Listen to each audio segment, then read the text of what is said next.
They told me to sit down and shut up. At my own husband's estate dinner. Said I was just the widow, like I hadn't built every piece of this family from scratch. The words hit like a physical blow, a silent, internal echo in the cavernous dining room. But my face remained a mask. I smiled, a thin, almost imperceptible curve of the lips. Then I stood up. Without a word, they laughed when the door closed behind me.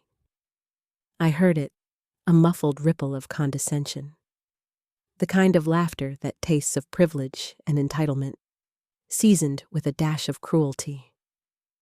They didn't see the silent storm gathering, didn't understand that their amusement was the last nail in a coffin they'd been building for me for years. They thought they were burying a grieving old woman. They were wrong. So terribly, spectacularly wrong. By the time the sun came up, their accounts were frozen. Their homes were locked, and everything they thought was theirs was legally, irrevocably mine. And I wasn't done yet. My name is Eleanor Vance. I'm 68 years old, and apparently to my own family, that means I'm just the widow now. I'd ironed my blouse twice before leaving, a soft lavender silk that Arthur had always loved. Checked my lipstick 3 times, told myself not to cry, no matter what. It was just dinner, just my family, just the people I'd loved and raised for over 4 decades. We were meeting at Landon's house, the big glassy one he and Scarlett bought after Arthur and I co-signed the loan. Not that anyone ever mentioned that anymore. They said we were gathering to talk about estate things, which I assumed meant the house, the mountain retreat, and the retirement accounts. All things Arthur and I built from the ground up while eating canned soup for lunch and skipping vacations for 20 years straight. We built it, brick by brick, sacrifice by sacrifice. I brought a blueberry pie. Arthur always said it was my best. I thought maybe it would soften the mood, a foolish thought even then. When I walked in, no one looked up. Landon was already pouring wine, like a host at some damn Sonoma Valley fundraiser, not a son mourning his father. Scarlett, in her gold heels and glassy fake smile, clicked around the kitchen like she owned the place. Their oldest, Noah, gave me a nod. The kind you give someone you vaguely remember from a funeral. The air was sharp with passive-aggressive perfume and something burning in the oven. We sat down. 9 of us at the table I bought them last Christmas. The polished mahogany gleamed under the chandeliers, reflecting their perfectly coiffed hair and carefully constructed indifference. Landon opened with, "We've been thinking it's best if we simplify things." And I knew exactly what that meant. Less of me, more of them. When I asked, gently, carefully, "Have you spoken to Mitch about the trust?" Scarlett didn't even look up from her phone. Her thumb kept scrolling. "You're just the widow, Eleanor," she muttered, her voice a low, sugary venom. "Maybe just stay quiet for now." The room went silent. A heavy, suffocating silence. Then Landon chuckled. And so did Ethan, my other son, like it was some sitcom punchline. My hands shook under the table, not because I was weak, but because the weight of that moment hit like a death all over again. Except this time, I was the one being buried, alive. I looked at them all, one by one, their eyes glazed over. As if I was a placeholder. Not a person. I set my fork down. The soft clink against the ceramic plate was the loudest sound in the room. I stood up and said nothing. I didn't want to give them the satisfaction of tears or speeches. The blueberry pie sat on the counter, untouched. Its sweet, warm scent was a cruel reminder of the comfort I'd tried to offer. I walked to my car, locked the door, and for the first time in 43 years, I let the silence inside feel like peace. Not loneliness. They didn't even call after me. Of course they didn't. They were too busy dividing up the spoils of a kingdom they thought was now leaderless. They had no idea what I was about to do. I didn't sleep that night. Not even for a minute. Just sat in Arthur's old brown recliner, wrapped in the same throw blanket we used to argue over on cold nights. The one with the frayed edges and the faint coffee stain he never noticed. The room felt like it was holding its breath, and I just kept playing their words over and over in my head. You're just the widow. Maybe just stay quiet. Like I was some extra in my own family's life story. Around 2:30 in the morning, I stood up. Couldn't take the stillness anymore. Walked barefoot across the hall to the cabinet we never let the boys touch. We used to call it the no-go drawer, where we kept passports, titles, old wills, tax stuff, things they didn't need to know about. My hands were cold when I pulled it open. I had no idea what I was looking for.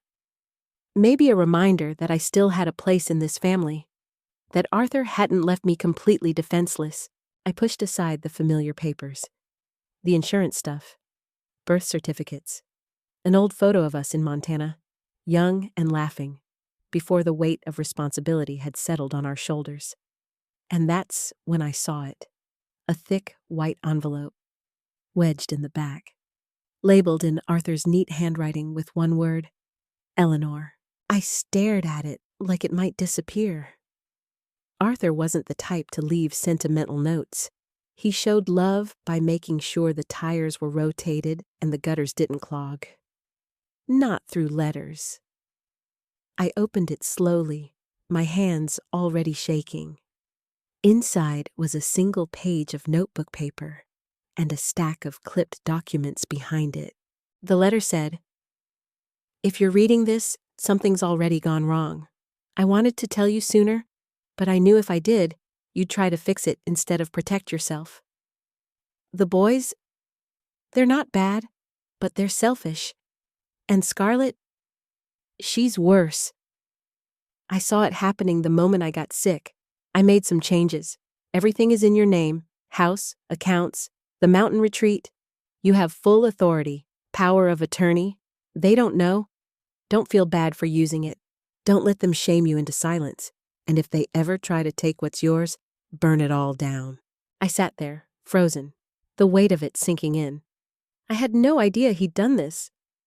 We'd talked in vague terms about the will, but I thought he was just being cautious. I looked through the documents.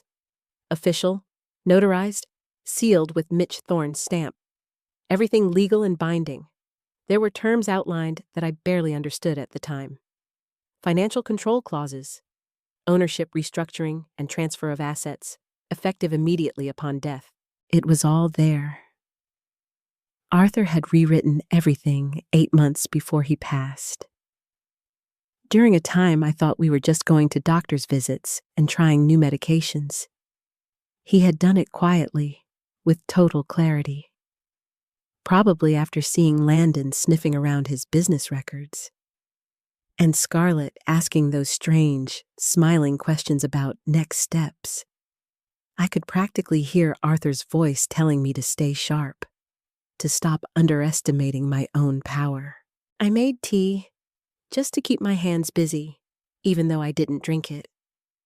I paced the kitchen a few times, pulled the documents back out, and double-checked the signature dates. It was real, all of it. And the more I stared at it, the more I felt something shift. That feeling of being invisible, like I was just a tag-along in someone else's legacy, was replaced with something else. Control. At 3:47 a.m., I picked up the landline and called Mitch Thorne, our lawyer for over 30 years, the one who used to slip Arthur fishing magazines during meetings and always called me Mrs. Vance, even after I told him to stop. He answered after 4 rings. groggy, but alert once I said my name. I didn't waste time. I said, "Arthur left everything to me. I found the paperwork. I want to activate it today." He paused for a second, then asked if anyone else knew. I told him, "No, not yet." "Good," he said. "Don't tell them. I'll be there by 9 with everything you need." I hung up and just stood in the hallway, staring at the old wedding photo on the wall. Us on the courthouse steps. Young and scared, but completely in sync. I touched the frame and whispered, "I've got it now. You don't have to worry anymore." Then I sat back down, folded the documents into a clean manila folder, and placed it in my purse. Like it was a weapon, because that's exactly what it was. And if they thought I was going to sit quietly while they carved up my life, they were about to learn exactly what kind of woman they'd pushed out the door. The coffee was bitter that morning, a stark contrast to the sweet blueberry pie I'd left untouched on Landon's counter. My kitchen, usually a place of quiet comfort, felt charged with a new, almost electrical energy. Mitch Thorne was due in less than 4 hours, and in those hours, memories kept surfacing, unbidden, like old photographs scattered on the table. Arthur. My Arthur. He wasn't a man of grand gestures, but of steady, unwavering presence. He showed his love in the hum of the furnace, perfectly maintained, in the way he'd always make sure my car tires were rotated every 6 months without me asking, in the silent, knowing glances across a crowded room. We built this life together, brick by brick, not with blueprints and bank loans, but with whispered dreams and shared sacrifices. I remember the first house, small, cramped. Our boys, Landon and Ethan, were just toddlers then, barely more than a year apart. We were young, too, full of boundless energy and naive optimism. Arthur, fresh out of the Navy, worked 2 jobs. I took on freelance graphic design, hunched over a drawing board late into the night after the boys were asleep. We ate canned soup, sometimes just rice and beans. But there was always laughter.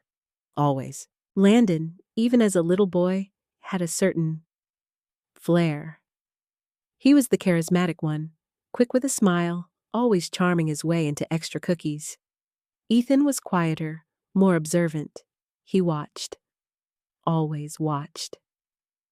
I remember one spring afternoon, a rare day off for Arthur. We were planting a small garden in our postage stamp backyard. Arthur, covered in dirt, laughing as Landon, barely 5, helped by digging up the seedlings we'd just planted. Scarlett, then just Landon's new high school sweetheart, sat on the porch swing, delicate, already eyeing a future that didn't involve dirt under her fingernails. "He's got a good head for business, that one," Arthur had said, wiping sweat from his brow, nodding towards Landon. "Smart, ambitious. He always saw the best in them. Always, even when I sometimes saw something else. A flicker of something. A hunger. There was a time when that ambition seemed healthy. When Landon would talk for hours about his dreams of building an empire, and Arthur would listen patiently, offering quiet, practical advice. I remember one evening, Landon, home from his first year of college, brimming with ideas about a startup. Arthur had pulled out an old legal pad, scribbling notes, asking sharp, insightful questions. It felt like connection, partnership, the kind of bond a father and son should share. I saw pride in Arthur's eyes, a deep, paternal pride, and Ethan. He always seemed to float through life, amiable, agreeable, content to follow Landon's lead. I remembered baking cookies for their school bake sales, always making sure there were enough for both boys to take to their classes. Ethan would thank me, a genuine, shy smile. Landon would just grab a handful, already distracted by the next big thing. Small details, easily dismissed, easily forgotten in the grand narrative of a loving family. The trust. It was always a given. something Arthur and I had discussed for decades. A safety net for our children, for their future. Not an entitlement, a responsibility. We'd worked too hard, sacrificed too much, to see it squandered. I had always believed they understood that. Believed they shared that core value. One winter, Arthur had a bad flu, knocked him flat for weeks. Landon and Scarlett were supposed to come over for dinner, bring some soup. They canceled last minute. Something came up, Landon mumbled over the phone too quickly. Ethan came instead. Quietly, he brought over a thermos of homemade chicken noodle soup, just for Arthur. He sat with him for an hour, just reading the newspaper, a silent, comforting presence. Small kindnesses. They built a quiet reservoir of trust in my heart for Ethan, even as Landon's excuses started to wear thin. These moments, they weren't cracks. Not yet. They were seeds, planted in the rich soil of love and expectation. Seeds of subtle selfishness, of nascent entitlement, easily overlooked, just as a tiny root, invisible beneath the earth, begins its slow, insidious work, weakening the foundation long before any visible signs of decay appear. I love them, fiercely, and sometimes fierce love makes you blind. I remember another time. Landon had just finished grad school. He was struggling to find his footing, to launch his first big venture. Arthur, without telling me, had quietly dipped into some of his personal investments to help Landon secure a crucial seed round. Not a loan, a gift, an investment in his son's future. I only found out months later, by accident. Arthur just shrugged. He needed a boost, Eleanor. He'll pay it forward. I believed him.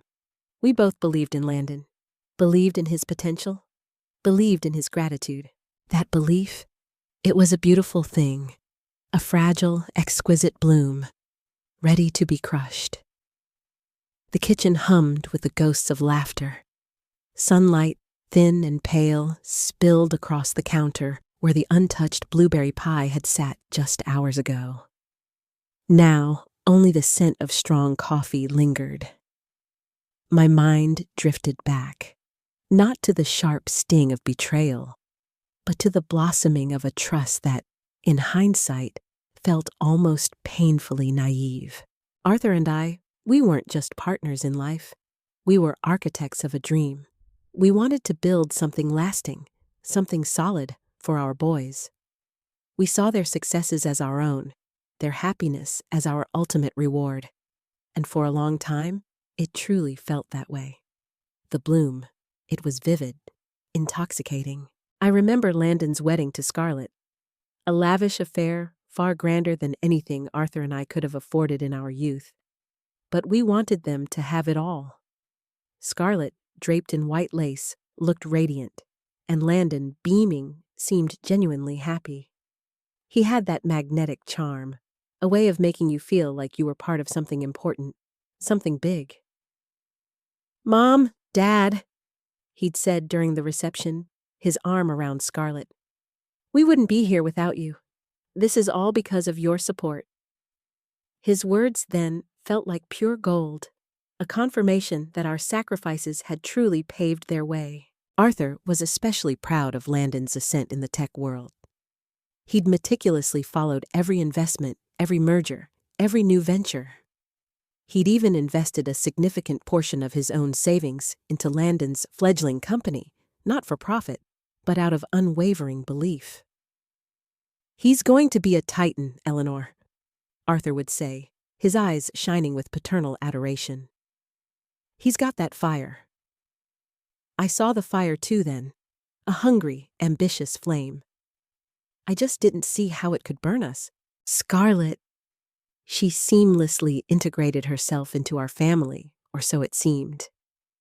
She had a way of being simultaneously elegant and subtly manipulative. Her questions about our finances, Arthur's health, they were always cloaked in concern. "Eleanor, darling, you and Arthur have worked so hard. Shouldn't you be enjoying your golden years? Maybe let the boys take over more of the practicalities? She'd ask, her perfectly manicured hand resting gently on my arm, her smile never quite reaching her eyes. I dismissed it as her trying to be helpful, trying to fit in, trying to be a good daughter-in-law. Even Ethan, usually so quiet, seemed to bask in Landon and Scarlett's perceived success. He wasn't overtly greedy, but he enjoyed the fringe benefits. The lavish family vacations, the expensive gifts from Landon, the feeling of being part of a prominent, successful family. He'd look at Landon with a quiet admiration, a younger brother always a step behind, happy to follow the leader. The trust fund, the estate discussions, they weren't just legal necessities. They were conversations steeped in love and a shared vision of legacy. We wanted to ensure stability, to pass on not just wealth, but wisdom. Arthur spent hours with Landon and Ethan, explaining the intricacies of investments, the importance of careful stewardship. He believed he was teaching them, imparting values. He truly thought they understood. We'd sit by the fireplace in the evenings, Arthur sketching out hypothetical scenarios, explaining market trends. Landon would nod, contribute, ask intelligent questions. Scarlett would occasionally interject with a practical query, always related to numbers, never to ethics. Ethan would simply listen, occasionally offering a quiet, agreeable sound. It felt like a family, charting a course together. A powerful, unbreakable unit. One summer, we all went to the mountain retreat, the one Arthur and I had painstakingly renovated ourselves. It was a place of deep peace, where the air was crisp with pine and the lake shimmered like glass. Landon brought clients there, boasting about its serenity. Scarlett held elaborate parties. They treated it like a luxury resort, not a labor of love. I noticed then a subtle shift. Their ownership of the space felt different, less about appreciation, more about exhibition. But I pushed the thought away. They're just proud, I told myself. Proud of what Arthur and I built, proud to share it. This was the peak of our shared illusion, the full bloom of trust. It was beautiful in its vibrancy, in its perceived invincibility. It was built on a foundation of years of unwavering dedication, tireless work, and a profound, often unspoken love. Arthur and I had poured our souls into creating this life, this family. We nurtured it, protected it, believed it was unshakable. We were wrong. The deeper the roots of trust, the more devastating the tremor when they snap. And the snapping was coming. The unseen cracks were already forming beneath the gilded surface, threatening to shatter everything we believed we had built. The morning sun, usually a comforting presence in my kitchen, felt cold. My hands, surprisingly steady, brewed a fresh pot of coffee. Mitch Thorne would arrive soon. The manila folder sat on the counter, waiting. But my mind was still adrift, pulled back to the subtle shifts, the almost imperceptible fractures that had begun long before the shouting at the dinner table. The first crack wasn't a sudden explosion. It was a whisper. A moment that, at the time, seemed insignificant, easily explained away by stress or youth or a simple lapse in judgment. But looking back, it was the hairline fissure that signaled the slow, creeping rot beneath the surface. It happened about 5 years ago, just after Arthur's first major health scare. He'd had a minor heart attack, a wake-up call that rattled us all. He was recovering, slow but steady, his energy not quite what it used to be. Landon had, by then, secured a prestigious position at a major investment firm. He was flying high, always talking about his next big deal. One afternoon, Arthur, still frail, mentioned to me, almost as an aside, that he'd lent Landon a considerable sum, something substantial, well into 6 figures, to bridge a gap in a personal investment Landon was making. Arthur didn't want to worry me, so he just said it was a temporary thing, a quick turnaround.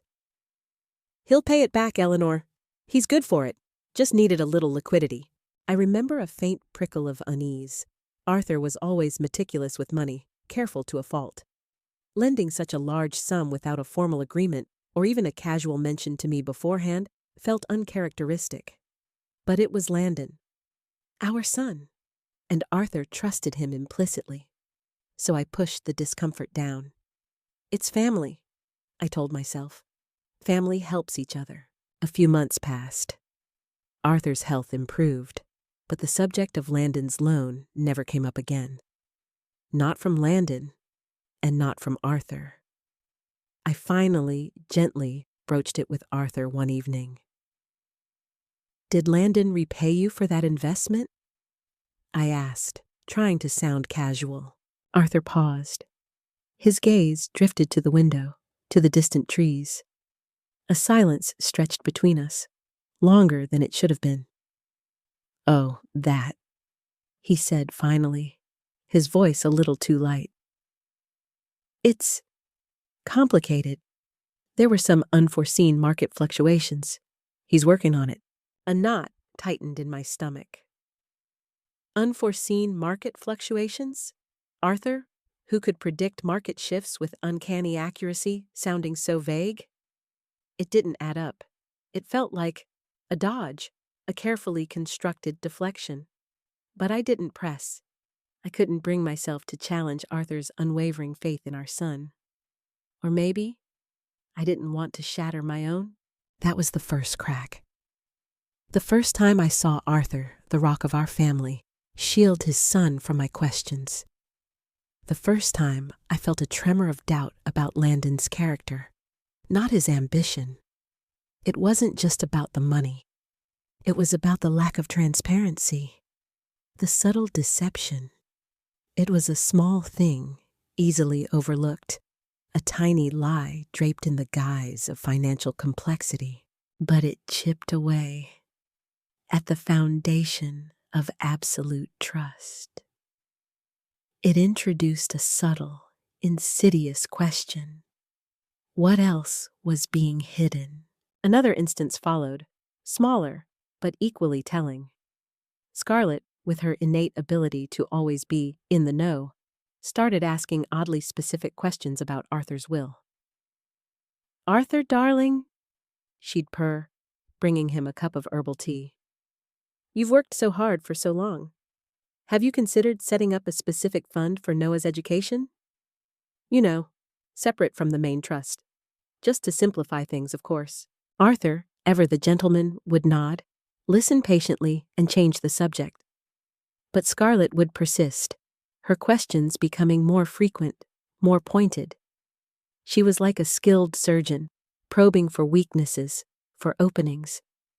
I tried to dismiss it as her being a planner, wanting the best for her child. But a cold unease settled in. Her interest felt less like loving foresight and more like calculated acquisition. These weren't outright betrayals, not in the dramatic sense. They were quiet infiltrations. Small, almost imperceptible shifts in loyalty, in transparency. They were the subtle signs that the bloom of trust I'd cherished was, perhaps, already beginning to wilt at the edges. I saw them, I felt them, but I chose to explain them away, to smooth over the rough edges, to maintain the perfect illusion of our family. I closed my eyes. The coffee was ready. The silence in the house was different now. Not the peace of my quiet drive home, but the tense quiet before a storm. These small cracks, they had been the first tremors. They hadn't shaken the house down. Not yet, but they had weakened its structure, made it vulnerable. And now, the true shatter was imminent. The doorbell rang precisely at 8:57 a.m., a polite, insistent chime that cut through the strained silence of my home. Mitch Thorne, on schedule. My hands, which had been surprisingly steady all morning, clenched once. I walked to the door, the manila folder heavy in my purse, a weapon concealed in plain sight. Mitch stepped inside, his familiar worn leather briefcase in hand. His eyes, usually kind, held a somber understanding as they met mine. He saw the shift in me, the quiet steel that had replaced the visible grief. When he saw the envelope labeled Eleanor in Arthur's hand, his expression shifted from professional concern to something closer to grim respect. He knew, or at least he knew enough. We sat across from each other at the dining table, the same table where Arthur and I used to pore over tax documents and dream about retirement. Now, it was a war map. I spread out the papers Arthur had hidden, the ones that revealed the depths of their betrayal. The official, notarized documents were proof, cold and undeniable. They outlined the immediate transfer of every asset, every property, every account, every business interest to my name. He rewrote everything 8 months before he passed, I explained, my voice steady, devoid of emotion. During a time, I thought we were just going to doctor's visits and trying new medications. Mitch nodded slowly, his gaze thoughtful. Arthur was a meticulous man, Eleanor, and shrewd. He must have seen tendencies, a polite word for greed, for calculated entitlement, for the insatiable hunger that had, in the end, devoured their own father's trust. I remembered the odd questions Scarlett had asked, cloaked in concern. The casual way Landon would assist Arthur with his business records, digging for information. Arthur hadn't been naive. He'd been watching. He'd been planning, not for revenge, not for punishment, but for my protection. The true shatter hadn't happened at the dinner table. That was merely the public announcement of a long-existing fracture. The real break, the agonizing, gut-wrenching moment of total collapse, happened here, in the quiet solitude of my own home, as I read Arthur's final, desperate act of love. If you're reading this, something's already gone wrong. His words echoed in my mind, a phantom whisper. He knew. He knew what his sons, what Scarlett, were capable of. He had protected me from it, from them, and that knowledge, more than any insult hurled across a dinner table, was the deepest cut. It wasn't just that they wanted what was ours. It was that they had started taking it while he was still alive. The thought solidified into a bitter, icy shard in my heart. The casual way Landon had mentioned market fluctuations regarding the significant loan, the subtle probing from Scarlett about the will. These weren't just cracks. They were prelude. They were the insidious fingers already prying at the seams of our life while Arthur lay vulnerable, fighting for breath. Mitch and I spent 2 hours going through every clause, every legal term, every trigger point. By 11:15, I had signed 6 documents that transferred absolute control. My name, the only name that mattered. Mitch made the final call to the estate manager, his voice calm, professional, but carrying an unmistakable weight of authority. All further authorization rests solely with Mrs. Eleanor Vance. Not Landon, not Ethan, not even the trust board he thought he controlled. Just me. I don't think I breathed for a full minute. Hearing it spoken aloud, the finality of it, the quiet power, it was surreal. The world outside the window, usually a blur of mundane activity, seemed to sharpen, its colors more vibrant, its edges more defined. This wasn't revenge yet. This was merely reclaiming what was rightfully ours, what Arthur had so painstakingly secured. Mitch looked at me then, his gaze piercing. Do you want them to find out through their accounts, or do you want to call a meeting? I thought about it for a second. Thought about Scarlett's smirk, Landon's condescending chuckle, Ethan's quiet complicity. Thought about the years of quiet sacrifice, the nights I worked, the vacations we skipped, the canned soup we ate. And then I thought about Arthur, fading, but still fighting for my security. Let them feel it, I told Mitch, my voice low, steady. Let it hit like a car crash. Mitch smiled, a small, knowing smile. Good, that's the Eleanor I remember. And just like that, it was done. The legal machinery was set in motion. The financial world, an intricate web of numbers and names, began to realign itself around one name, Eleanor Vance. I spent the rest of the afternoon on the phone. Arthur's brokerage manager, the property firm, the title company, the accountant, David Chen, who had been Arthur's trusted financial advisor for years. Each one confirmed, yes, my name was now the only name that mattered. By 3 p.m., my phone began to buzz. A text from Landon. Hey, weird question, but do you know why the cabin account's locked? I didn't answer. 5 minutes later, Scarlett called. I let it go to voicemail. Her tone, sharp and sugary, was the way it always is when she thinks she's about to manipulate something out of you. By 4:30, the family group chat lit up with messages about unexpected account issues.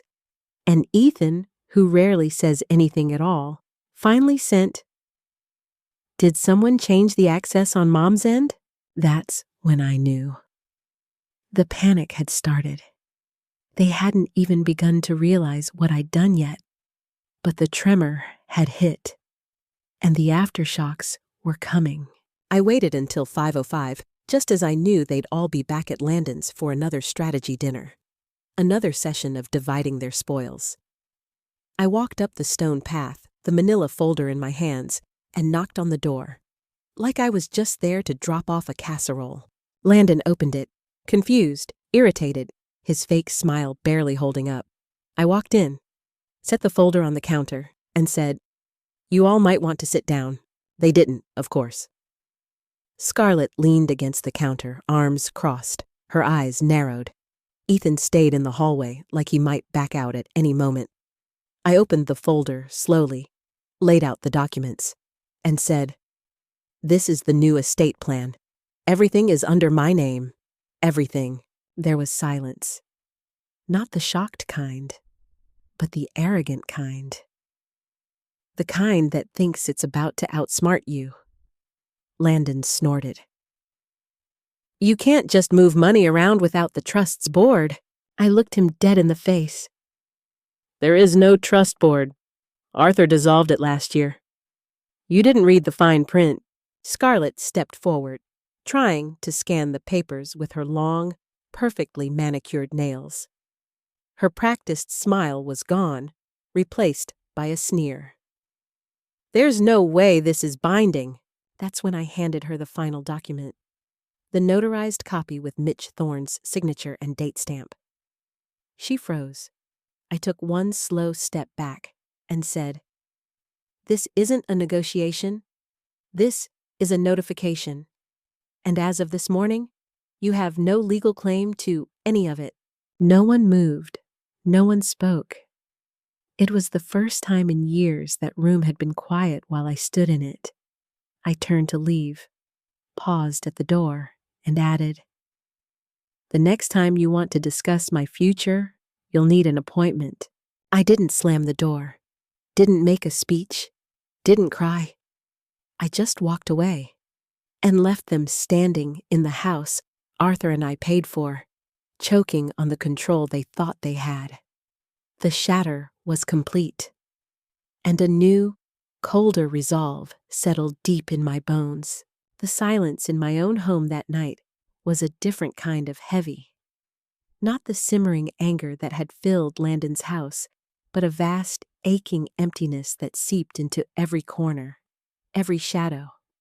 The initial surge of adrenaline, the cold satisfaction of reclaiming what was mine, began to recede, leaving behind a raw, exposed nerve. The shatter was complete. And now, the hollow. I wandered through the house, a phantom in my own life. Arthur's study, usually a sanctuary of worn leather and old books, felt like a mausoleum. His scent, Old spice and pipe tobacco still clung to the air, a cruel whisper of presence in his absence. I traced the spines of his encyclopedias, the ones he kept tucked behind his old leather journal. The thought of the words he'd scribbled there, the list of things to double-check Blake's withdrawals, made my chest tighten. He knew. He had fought, in his own quiet way, even as his body failed him. And now, I was left to carry the weight of that knowledge and the burden of his vengeance. Sleep was an impossible concept. Every surface of my mind was a screen, replaying the dinner scene, their faces, their laughter. But now, it wasn't just anger I felt. It was a profound, bone-deep weariness. Grief, which I thought I had processed months ago, returned with a fresh, insidious sting. It wasn't just grief for Arthur. It was grief for the family I thought I had, the sons I had raised, the future I had envisioned. All of it, a lie, crumbling to dust around me. I ended up in the living room, curled on the sofa, the same one where Arthur and I used to read in comfortable silence. The dim moonlight filtered through the window, casting long, distorted shadows that danced like specters.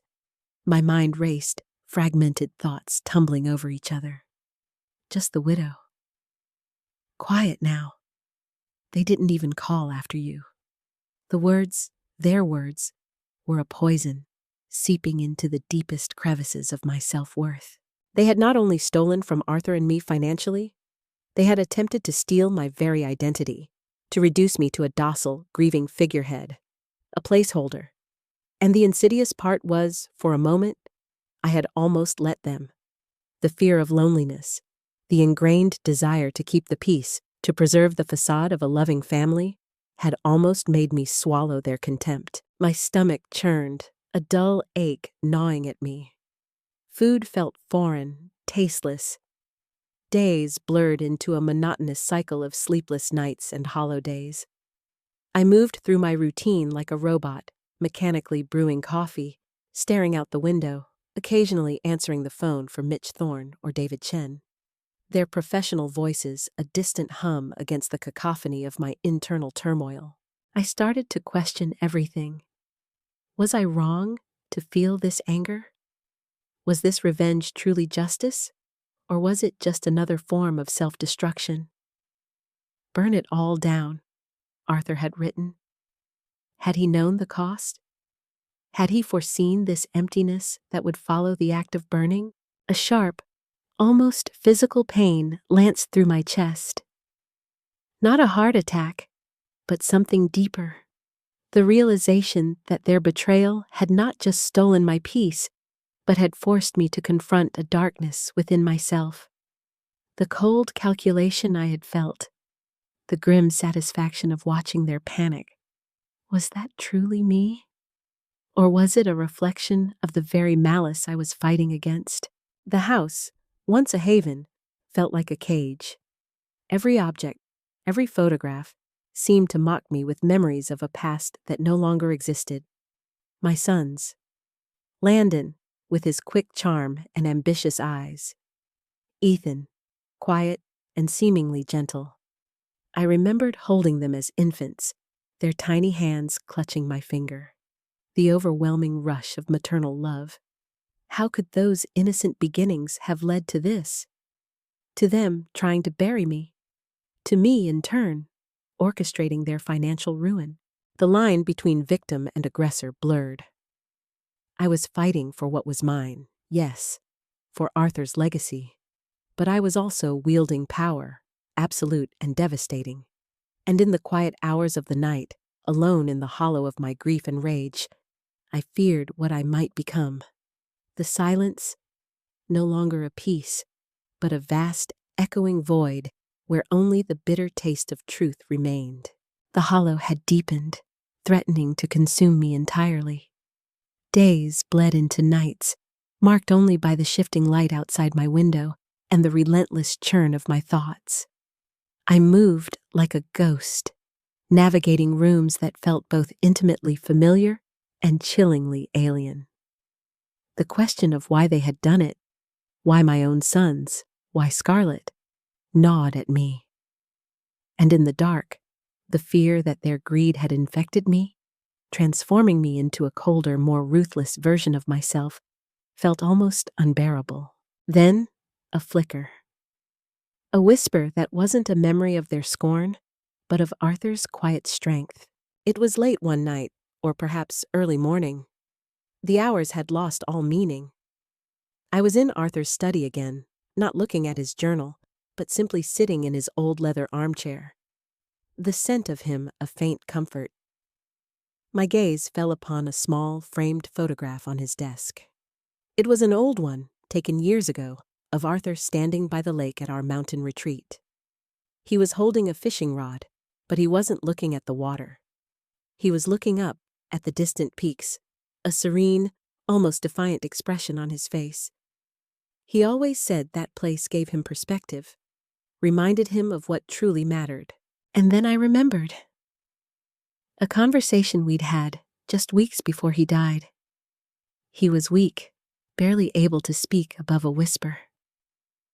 I was sitting by his bedside, holding his hand. "Eleanor!" he'd rasped, his voice fragile as spun glass. "Promise me! You'll protect what we built. Not just the money, the meaning, the integrity." I had nodded, tears blurring my vision. "I promise, Arthur. Always." "They don't understand," he'd continued, his eyes, even then, sharp with an ancient wisdom. "They confuse legacy with entitlement. It's a cancer, Eleanor. Don't let it spread." Cancer, his word. Not just a medical diagnosis, but a moral one. He hadn't just been fighting for his life, he'd been fighting for the soul of our family. And in his quiet, meticulous way, he had given me the tools to continue that fight. The memory hit me with the force of a physical blow, a jolt of pure, unadulterated anger. Not the despairing, self-pitying anger of a victim, but the clean, sharp fury of someone who has been profoundly wronged and is now ready to fight. Integrity. That was it. That was what they had tried to steal. Not just the assets, but the very essence of what Arthur and I had worked for, stood for. My hands, which had been numb and useless for days, suddenly felt alive. They clenched, not in despair, but in a burgeoning resolve. This wasn't about petty revenge. This was about honoring Arthur, about protecting his legacy, and by extension, my own. It was about defining my identity, not as just the widow, but as Eleanor Vance, the woman who had built something extraordinary alongside the man she loved, and who would not stand by and watch it be desecrated. I stood up. The old recliner groaned softly, as if in protest, or perhaps in acknowledgement. The shadows in the room no longer felt like specters of despair, but outlines waiting to be filled with purpose. The pervasive emptiness in my stomach remained, but it was no longer a sign of defeat. It was the hunger of a new beginning. I walked to the kitchen. The mug I'd used for my bitter morning coffee still sat on the counter. I picked it up, ran my thumb over the chipped rim. Then I walked to the pantry and pulled out a small, rarely used canister of Earl Grey tea. Arthur's favorite. I brewed a cup, strong and fragrant, the steam rising like a cleansing mist. This wasn't about happiness. Not yet. It was about conviction. The deep, burning conviction that I was doing what needed to be done. The emotional paralysis that had gripped me began to recede, replaced by a cold, clear focus. My mind, once a chaotic tangle of grief and despair, began to sift through details, to recall conversations, to analyze their every move. I could see the patterns now, the subtle machinations that had been hidden in plain sight. The mirror. I looked at my reflection in the window, dark against the night. My eyes, once clouded with tears, held a new glint. Not triumph, not cruelty, but a stark, unwavering resolve. The woman staring back at me was still Eleanor, but she was forged anew, tempered by fire, The hollow was still there, a space where light had once been. But in that hollow, a spark had ignited, a spark of purpose, a cold, quiet, unyielding will to rebuild and to make them understand. The spark had ignited, and with it, a new kind of clarity. The hollowness remained, a constant echo of what was lost, but it no longer paralyzed me. Instead, it became a crucible, hardening my resolve. I spent the next few days in a quiet, almost meditative state, the silence of the house no longer oppressive, but strangely comforting. It gave me space to think, to plan. The idea of revenge felt too simple, too crude for what was swirling in my mind. It wasn't about eye for an eye. It was about balance, about consequence. Arthur's words echoed, "Protect what we built," the meaning, the integrity. They had tried to dismantle that, piece by piece, from the inside out. My task was to reassemble, to fortify, and to ensure they understood the gravity of their actions. My mind began to sift through details. Conversations overheard. Small, seemingly innocuous questions Scarlett had posed over the years. Landon's sudden lavish purchases, always explained with a casual wave of the hand. Ethan's quiet acceptance of it all. The puzzle pieces, once scattered and seemingly unrelated, now began to click into place, forming a disturbing picture. I started with Arthur's journal again. Not for comfort this time, but for clues. Tucked behind the encyclopedias, it was a chronicle of his thoughts, his worries, his meticulous plans. And there, on one of the last pages, in his neat, slanted handwriting, was a list. Double-check Landon's withdrawals. Looks fishy. Ask Mitch. He must have suspected. He must have known. And he never got the chance to finish it. My heart ached, not for him, but with him. This was not just my fight. It was ours. The ethical dilemma, the initial fear of becoming like them, still lingered at the edges of my thoughts. Could I truly burn it all down, as Arthur had suggested, without scorching my own soul? Was I capable of such ruthlessness? The Eleanor who baked blueberry pies and worried about scuffed knees wouldn't have been. But that Eleanor had been buried under layers of betrayal. The woman who stood now in Arthur's study, clutching his journal, felt different, sharper, colder. I thought about Ava, my granddaughter, the only one who still looked at me with genuine concern, not calculation. She was caught in the middle of their greed, a collateral casualty. Would my actions hurt her too? That was a powerful deterrent, a soft tug on the reins of my burgeoning anger. This wasn't about vindictiveness. It was about righting a profound wrong, and perhaps teaching a painful, necessary lesson. The idea of simply reclaiming the assets felt incomplete. They needed to understand, to feel the consequences, not just the financial blow, but the erosion of their perceived power, their carefully constructed reality. The thought gave me a grim satisfaction. It wasn't about leaving them destitute.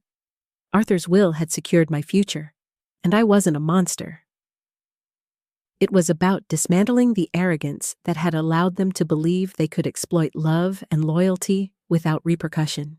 My first call was to David Chen, Arthur's estate accountant. He'd always been a quiet man, meticulous and discreet. He answered, his voice a little strained. "Mrs. Vance," he said, almost apologetically. "I had concerns, but your name wasn't on anything until now." My hands were tied. "Well, now they're not, David," I said, my voice steady, betraying none of the turmoil inside. "Start talking." And he did. For over an hour, he detailed suspicious fund movements, red flags he couldn't investigate without proper authorization. How Landon had likely been building up debt under the false belief that when Arthur died, he'd inherit everything and could clean it all up afterward. "It wasn't just greed," David explained, his voice softening with a touch of professional dismay. "It was arrogance." He never once thought I'd be the one holding the pen when the dust settled. A cold satisfaction settled in my chest. Arrogance. Yes, that was the word. The core of their hubris. That they could so easily dismiss me, the woman who had helped build it all, and assume I would simply fade away. The conversation with David Chen solidified the whispers into a clear, strategic hum. This wasn't just about money. It was about dismantling a perception, disabusing them of their delusion of control. And in that, I found a renewed sense of purpose. The hollow was still there, but it was slowly being filled, not with vengeance, but with the cold, hard logic of retribution. The plans were forming. Not just a simple transaction, but a deliberate, methodical unwinding of their carefully woven lies. The conversations with David Chen had been a revelation, a chilling exposé of Landon's calculated moves. The pieces of the puzzle clicked into place, showing not just isolated acts of greed, but a systematic, almost arrogant campaign to bleed Arthur's estate dry. The whispers of vengeance now solidified into a cold, precise blueprint. This wasn't just about reclaiming what was mine. It was about exposing the rot they had tried to hide. I spread the documents on the dining table once more, a growing collection of bank statements, loan agreements, and property deeds. Each paper was a line in the blueprint, a silent accusation. David had detailed how Landon, feeling entitled to the bulk of Arthur's wealth, had leveraged Arthur's business line of credit as collateral for his own failing ventures. $500,000, David estimated, maybe more. He'd signed off as a partner, even though that partnership had been dissolved years prior. Fraud, pure and simple. But it wasn't just simple fraud. There was a deeper layer, one that David, with a hesitant sigh, eventually revealed. Landon's desperation wasn't just about ambition. It was about a crippling gambling addiction, a secret buried deep under layers of bravado and carefully curated success. He'd been losing vast sums, trying to chase big wins, always believing the next score would erase the debt. He saw Arthur's estate not as a legacy, but as a bailout, a quick fix to a problem he was too proud to admit. This was his heartbreaking reason, a self-inflicted wound festering in the dark. The revelation of Landon's addiction didn't soften my resolve. If anything, it sharpened it. It wasn't a justification for their betrayal. It was an explanation for his particular brand of reckless entitlement. It made him not entirely evil, but deeply flawed, tragically self-destructive. And I saw, with chilling clarity, a mirror reflecting back the desperation that can drive people to unthinkable acts. It was a desperation I, in my own hollow, had momentarily touched. The desperation to fix, to control, to claw back what was lost. The difference, I reminded myself, was how we each chose to fight that desperation. My plan wasn't to destroy them completely, to render them homeless or destitute beyond recovery. Arthur's will had secured my future, and I wasn't driven by petty spite. My goal was to dismantle their arrogance, to force them to confront the consequences of their actions, and to strip them of the illusory power they believed they held.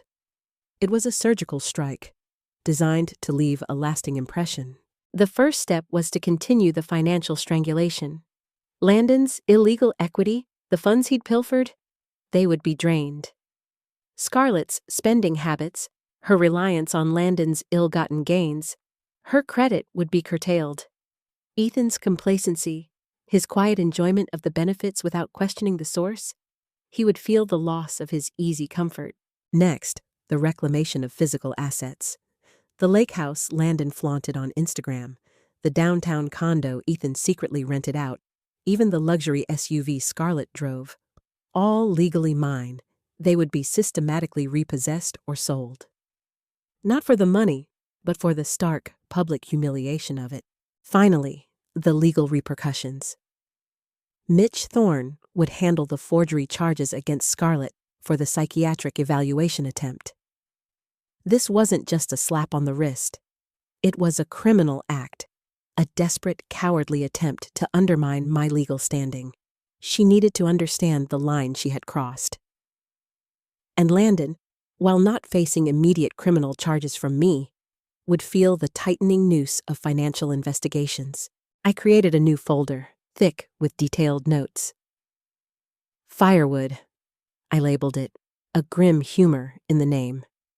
Inside, I listed every asset, every debt, every investment tied to Landon and Scarlett that I could sever or liquidate. It was a meticulous accounting, a dismantling of their perceived kingdom. The cold precision of the plan was almost meditative. It required a ruthless focus, a detachment from the emotional chaos that had plagued me.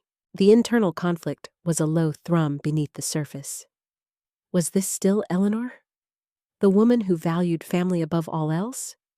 Or was this a new, harder version forged in the crucible of betrayal? I reminded myself of Arthur's unwavering conviction, his last act of protection. This wasn't about hatred, I reasoned. It was about justice. And sometimes, justice was a cold, hard blade. My conversation with Mitch Thorne reinforced this path. "Don't press charges yet," I told him regarding Landon's fraud. "Let him stew. I want him broke before he's scared." It was a chilling sentence, one I hadn't known I was capable of uttering. But as I said it, a strange sense of clarity settled over me. This was the necessary path. This was the blueprint for their awakening. And mine. The early afternoon light, usually a gentle wash through my kitchen window, felt stark, almost clinical, as I prepared for the first direct strike. My hands moved with a newfound precision, a calmness that surprised even myself. The blueprint was ready. The pieces were in motion.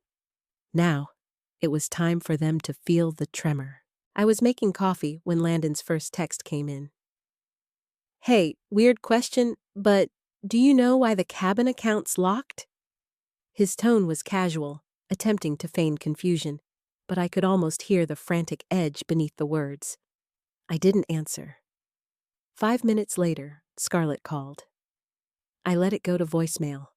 Her tone was sharp and sugary, the way it always is when she thinks she's about to manipulate something out of you.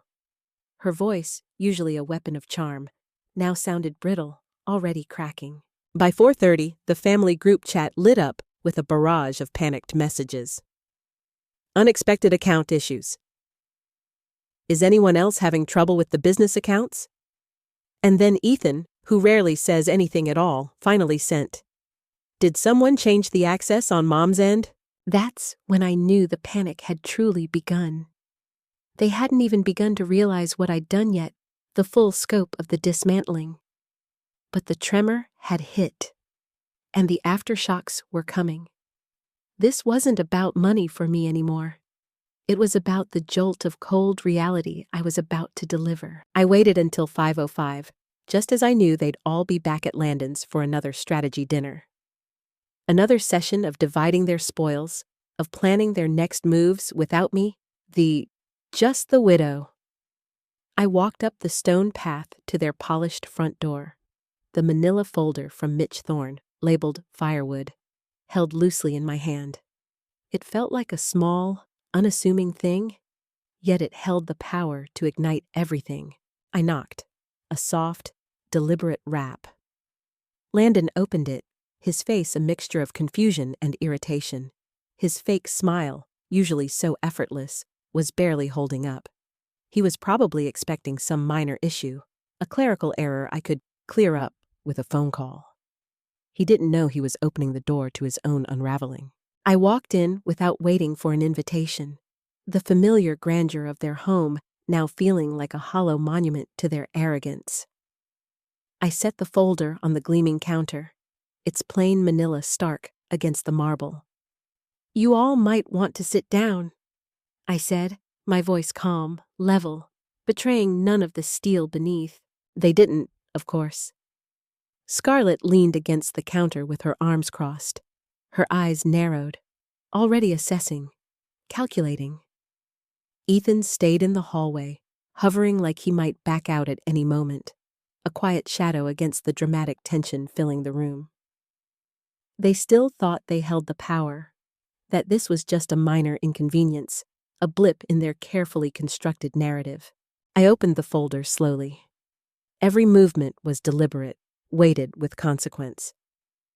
I laid out the documents, page by page, the notarized copies, the legal transfers, Arthur's final amendments. "This is the new estate plan," I stated, my voice steady.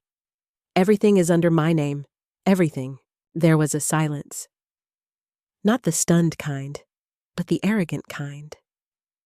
The kind that thinks it's about to outsmart you, to expose a bluff. Landon barked out a laugh, a dry, humorless sound. "You can't just move money around without the trust's board." He waved a dismissive hand. I looked him dead in the face, my gaze unwavering. "There is no trust board. Arthur dissolved it last year. You didn't read the fine print."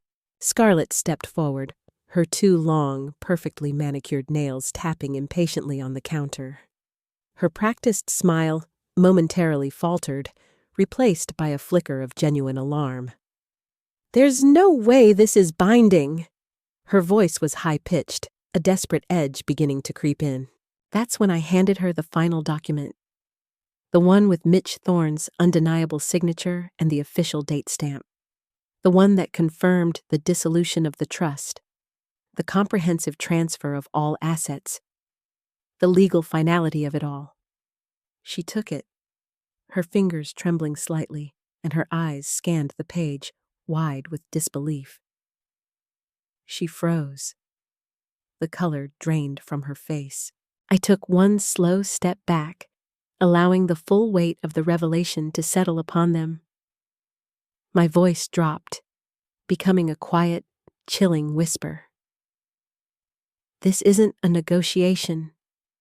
This is a notification. And as of this morning, you have no legal claim to any of it. No one moved. No one spoke. It was the first time in years that room had been quiet while I stood in it. The air, thick with their shock and dawning dread, was almost palpable. The silence of their defeat was louder than any scream. I turned to leave, paused at the door, and added, just loud enough for everyone to hear, "The next time you want to discuss my future, you'll need an appointment." I didn't slam the door, didn't make a speech, didn't cry. I just walked away and left them standing in the house Arthur and I paid for, choking on the control they thought they had. The first strike had landed, and the taste of its cold precision was undeniably satisfying. The next morning, the old drip coffee machine sputtered in my kitchen, a comforting, familiar sound. Even before I checked my phone, I could feel the tension building, a silent hum in the air. 5 missed calls from Landon, 3 from Scarlett, and 1 from Ethan, who predictably had waited until the storm started before poking his head out. I ignored them all, sitting quietly at the table with my mug, watching the steam rise, wondering if they'd even gotten a full night's sleep. Part of me hoped they hadn't. Around 9:12 a.m., Landon finally sent a text that was less aggressive and more confused. "Can we just talk?" That told me everything. They were unraveling. By noon, Mitch Thorne called to tell me that Landon had tried to access 2 accounts from his business laptop, and both attempts were flagged by the system. I told Mitch, "Good, let him dig. Let him hit every brick wall Arthur and I had built." An hour later, Scarlett showed up at my front door, uninvited. She wore oversized sunglasses, like I wouldn't recognize her through tinted plastic and lip filler. I didn't invite her in. She stood on the porch like she was delivering bad news to a neighbor she hated. "Eleanor, we're all a little confused here," she started, with that tight smile and that voice she always uses when she's pretending not to be furious. "Why would Arthur do this behind everyone's back?" I looked her straight in the eye. "Maybe because he knew what you'd do in front of it." She flinched like I'd slapped her. Her composure fractured just for a second.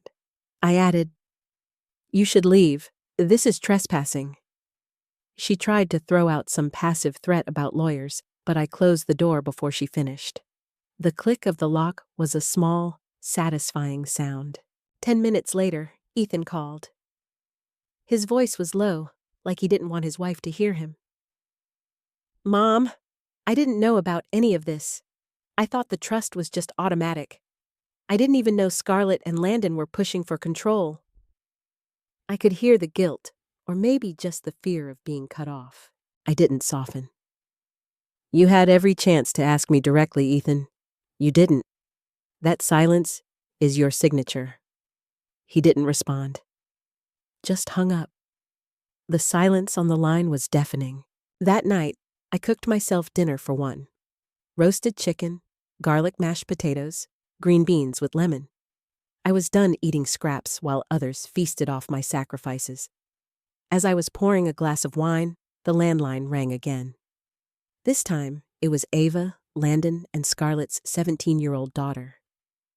The only one who ever looked me in the eye during family dinners. Her voice was quiet, almost shaking. "Grandma, I don't know what's going on, but Mom and Dad are freaking out. They said something about money being gone and the house being in trouble. Are you okay?" That hit me harder than anything else. I softened. "I'm fine, sweetheart. You didn't do anything wrong?" She hesitated, then whispered, "I miss Grandpa. He would have hated this." I swallowed hard and told her the truth. That's why he fixed it before it broke. After we hung up, I sat alone at the table, surrounded by quiet, and I felt something I hadn't felt since the funeral. Not grief, not rage, but clarity. Arthur had seen this mess coming, and now they were flailing without a safety net. Landon had lost access to the accounts he thought were his. Scarlett had no legal hold on the house she bragged about to her yoga friends. Ethan was just now realizing that silence didn't mean innocence. And Ava, the only one with any heart left in that family, was caught in the middle. I knew this was only the beginning. People like them don't fold. They scramble. They twist. They look for loopholes. But what they didn't understand yet was that I wasn't some grieving old woman waiting for their approval. I was the firewall now, and if they wanted to challenge me, they'd better come prepared for the next blow. 2 days after I shut the door on Scarlett and sent that message without saying a word, Mitch Thorne called again. This time, his tone made me sit down before he even started talking. "There's something you need to see," he said. An hour later, I was sitting across from him in his office, the same place Arthur and I used to go every April to sign papers and drink burnt coffee out of tiny chipped mugs. He slid a folder across the desk without saying a word. When I opened it, I didn't understand at first. Just a bunch of bank statements, account transfers, loan agreements, all with Landon's name on them. "He used your husband's business line of credit as collateral," Mitch said finally. $500,000, maybe more, depending on what's still being uncovered. He signed off on them as a partner, but that partnership was dissolved when Arthur passed, which means these were fraudulent. My hands went cold. I flipped through the papers again, slower this time, watching as dates and figures started aligning. The new SUV Landon bought last year, the sudden remodel of their kitchen, the ski trip in Aspen they told me was sponsored by friends. It was all tied to money that wasn't his. Money Landon had no legal right to touch. "He did this while Arthur was still sick?" I asked, my voice quieter than I meant it to be. Mitch nodded. "We believe so. The first transaction hit 2 weeks after Arthur's first surgery." I stared at the numbers until they stopped looking like numbers and started looking like betrayal. The kind that rots from the inside out. Mitch leaned forward. "We can press charges if you want, or we can just let the financial noose tighten and watch him squirm. Your call." I didn't respond. Not yet. I needed to sit with it. This wasn't just about reclaiming money. It was about the sickening realization of the depth of Landon's duplicity. I drove home without music, without stopping. The world outside felt muted, distant, as if I were moving through a dream. My mind reeled, not from the surprise of Landon's fraud. I had suspected it deep down, but from the visceral impact of seeing the cold, hard proof. The dates, the figures, aligned perfectly with Arthur's illness. He had stolen from us, from his father, while Arthur lay dying. The kind of betrayal that doesn't just wound, it rots from the inside out. I went straight to Arthur's study, still mostly untouched, pulled out the old leather journal he kept tucked behind the encyclopedias. That's where he scribbled notes during tax season, mundane observations, but also warnings. Sure enough, on one of the last pages, in his neat, slanted handwriting, double-check Landon's withdrawals. Looks fishy. Ask Mitch. He must have known. He must have suspected. And he never got the chance to finish it. And now, it was my job to do what he couldn't. That night, I didn't sleep again. I sat at the kitchen table with the documents spread out in front of me like puzzle pieces. The proof, my son, my flesh and blood. He had stolen from us while we were drowning in doctor visits and chemo side effects. I wanted to scream, but I didn't. I just made another folder, labeled it firewood, and started making notes. What assets could I sell? What debts could I call in? What investments could Landon still be attached to that I could freeze? The next morning, I called Mitch Thorne. "Don't press charges yet," I told him. "Let him stew. I want him broke before he's scared." The words were cold, precise. I didn't recognize the woman uttering them, yet they felt undeniably mine. That same day, I called David Chen, the estate accountant. "Did you know any of this?" I asked him point blank. He didn't deny it. "I had concerns, Mrs. Vance, but your name wasn't on anything until now. My hands were tied." I told him, "Well, now they're not. Start talking." And he did. For over an hour, he detailed suspicious fund movements, red flags he couldn't investigate without permission. He spoke of Landon's gambling addiction, a spiraling vortex of debt and delusion that had driven him to these desperate acts. It wasn't just greed, David emphasized. It was arrogance. Landon never once thought I'd be the one holding the pen when the dust settled. He thought he was entitled. He thought he was untouchable. And in that raw, unvarnished truth, I saw something sickeningly familiar. A desperate scramble for control. A fierce desire to claw back something that felt lost. A fear of judgment. I remembered my own hollow dissent. My own desperate fear of losing everything, of being reduced to nothing, and the desperate urge to fix it, to regain control, no matter the cost. Landon's actions, born of his addiction and arrogance, were a grotesque distortion of that primal human fear. He was trying to fill a void within himself with money, with power, with a perceived right to what was never his. And I was trying to fill my own void of betrayal and grief with justice, with vengeance. The thought sent a shiver down my spine. This wasn't about sympathy for Landon, not in the slightest. But it was about recognition, a dark, uncomfortable recognition. The mirror. I looked at my reflection in the dark kitchen window. My eyes, once so soft, now held a glint of steel. My jaw, usually relaxed, was set firm. Had I, in my quest for justice, become rigid, unyielding? Was the burning I was orchestrating simply another form of consumption? That night, I sent Landon a single message. "You might want to get a lawyer and an accountant and a very cheap apartment." I didn't get a reply, but I didn't need one. The only thing louder than his silence was the sound of everything he thought was his slipping straight through my hands. 3 days later, they invited me to the family barbecue.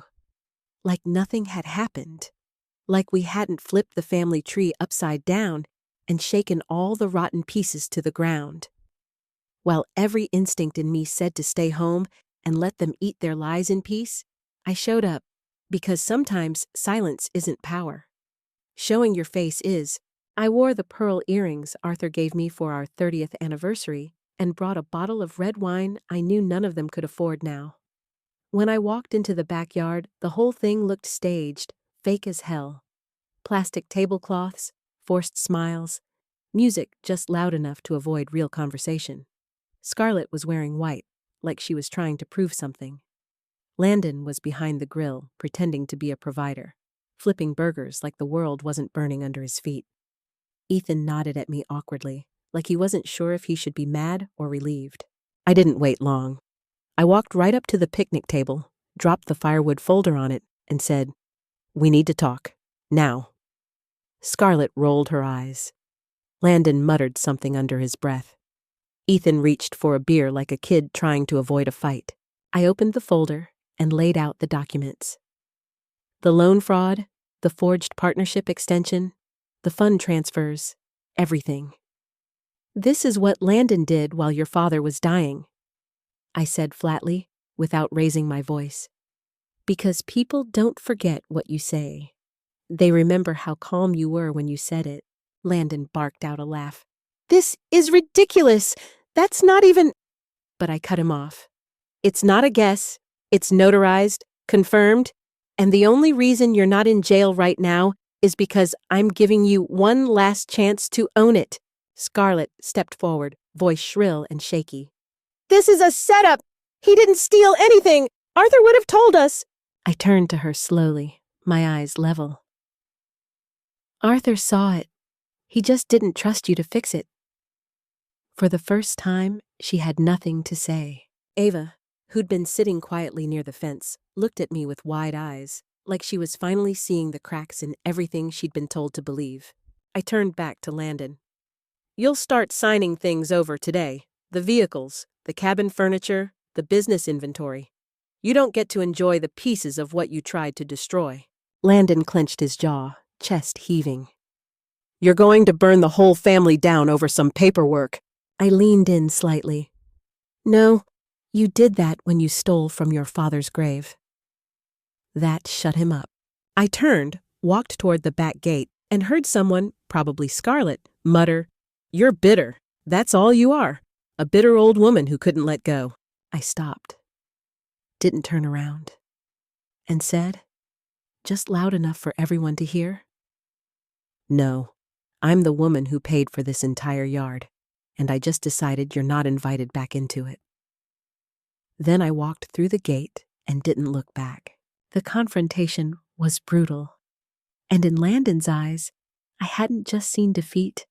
I'd seen a flash of something I recognized, a desperation that, in a different life, under different pressures, might have consumed me too. The mirror showed me not just them, but what I could become if I let anger define me.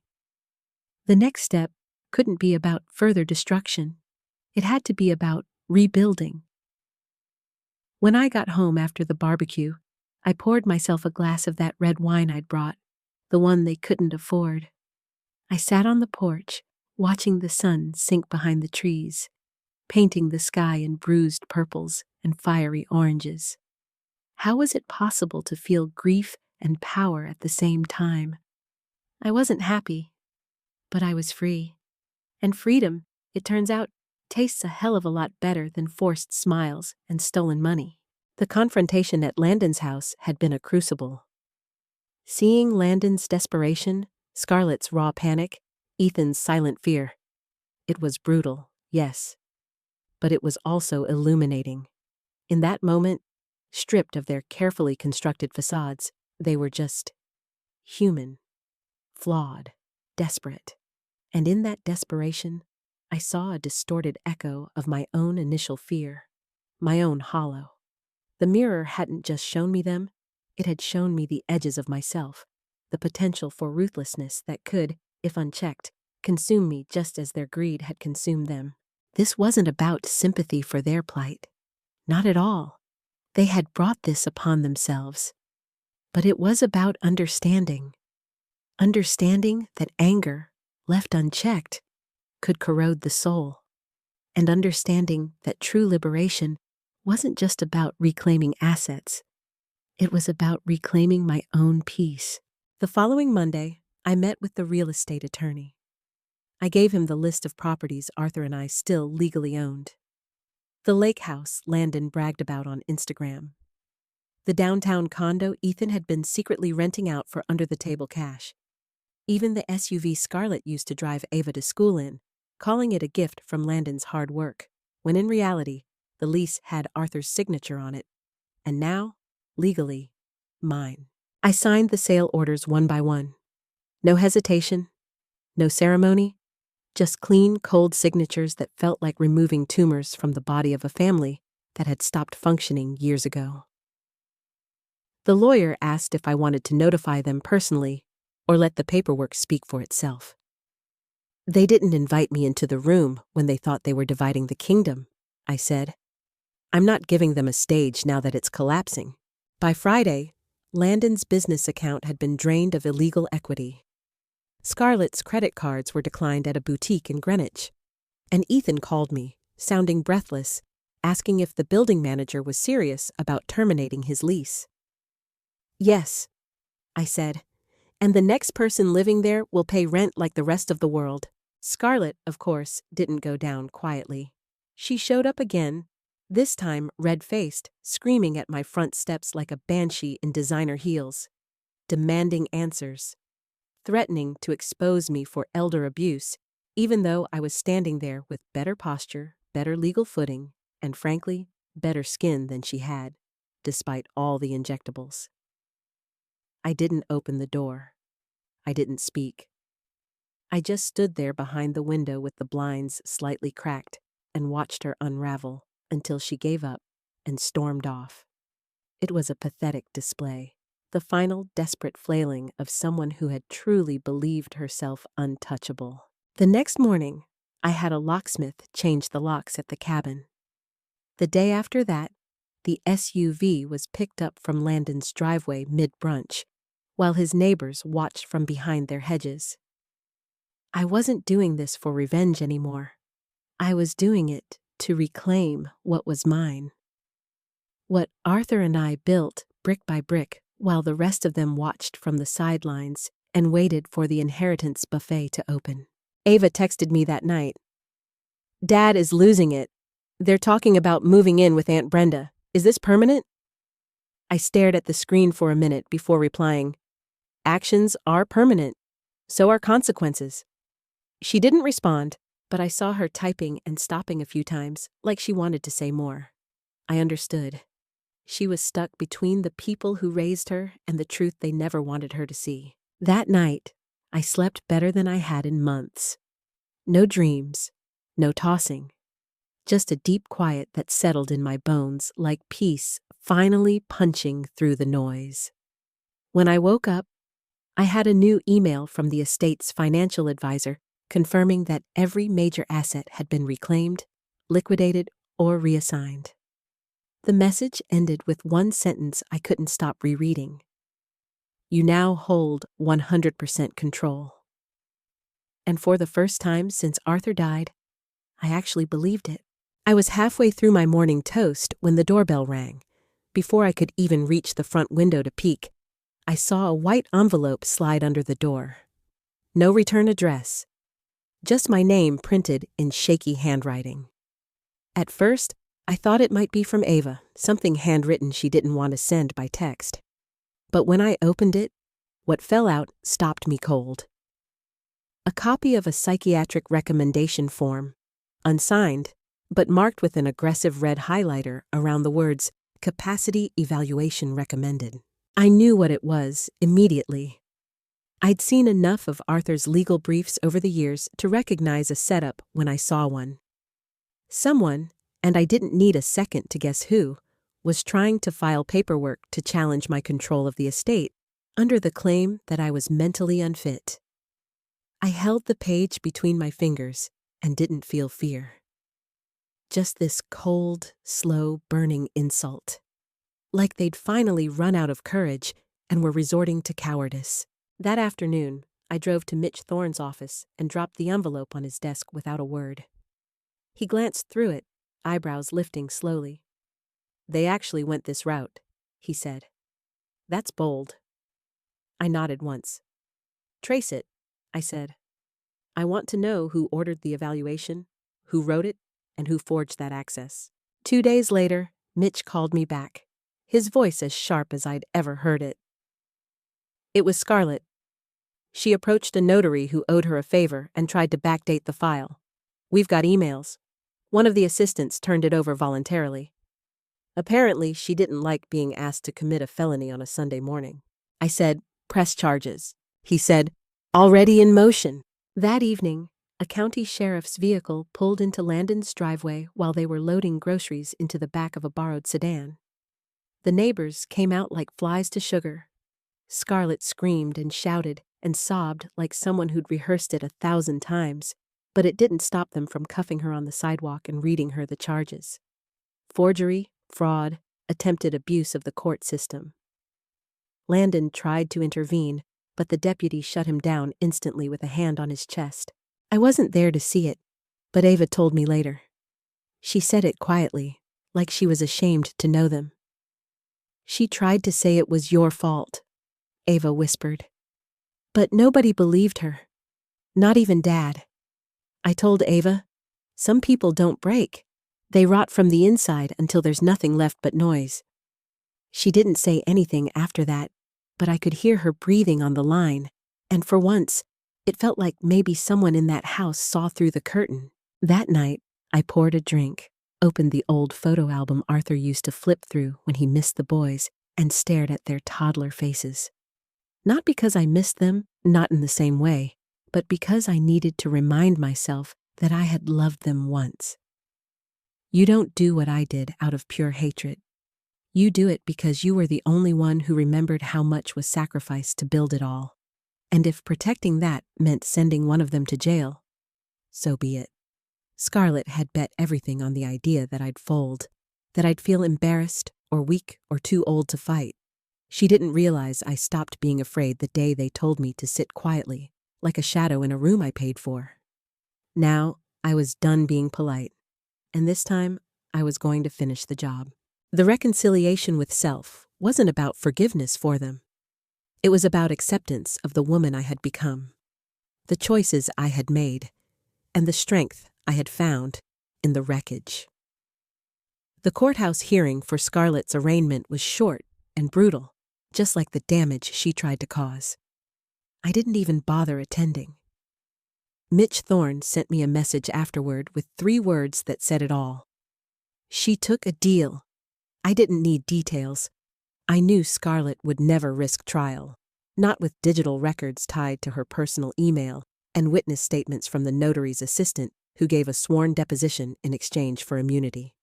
The plea bargain meant no jail time, but a permanent record and a fine big enough to rattle their last few months of financial stability. Landon didn't speak to me at all after that, not even to defend her, not even to threaten me. Just radio silence. The kind that lets you know someone's finally realized the ground beneath them is gone. The silence wasn't a truce. It was the quiet surrender of a battle they couldn't win. I spent the next week shifting gears. Not out of revenge anymore, but necessity. There were taxes to file, property closures to finalize, and most of all, decisions to make about what this entire fight would mean now that the smoke had cleared.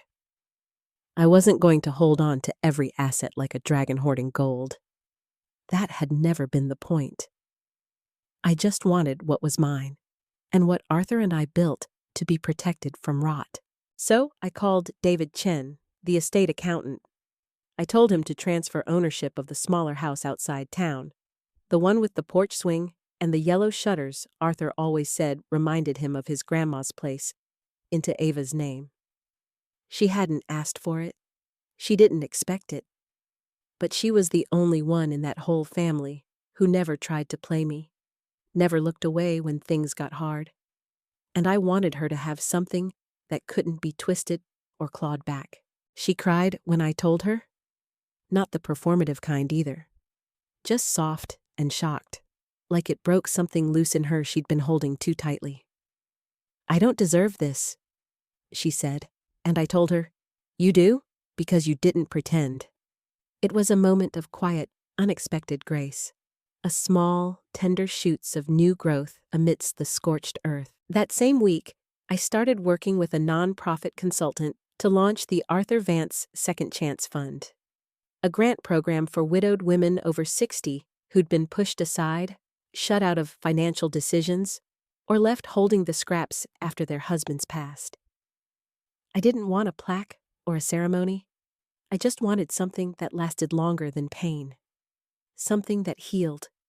The first application came in before the website even launched. A handwritten letter from a woman in Kentucky whose kids had emptied her bank account the day after the funeral. I approved her within 2 hours. One night, while sorting through paperwork, I found an old note Arthur had scribbled on a dry cleaning receipt, shoved between pages of his retirement binder. It said, "Make sure Eleanor knows she did it all." I just stood beside her. I didn't cry. I just folded it carefully and placed it in the top drawer of his desk, where I kept the original will, the keys, and now, peace. His quiet validation, even from beyond the grave, was a profound comfort. By Friday, I had closed the last joint account tied to Landon's fake LLC, donated the remaining inventory to a local business incubator, and sent an official cease and desist to the last law firm still stupid enough to take his calls. The rebuild wasn't flashy. It wasn't fun. But it was mine. Mine and Arthur's. And no longer weighed down by the greedy ghosts of people who had his blood, but none of his honor. For the first time, as I sat on my front porch sipping coffee while contractors replaced the rotting fence panels we'd put off fixing for years, I realized I wasn't surviving anymore.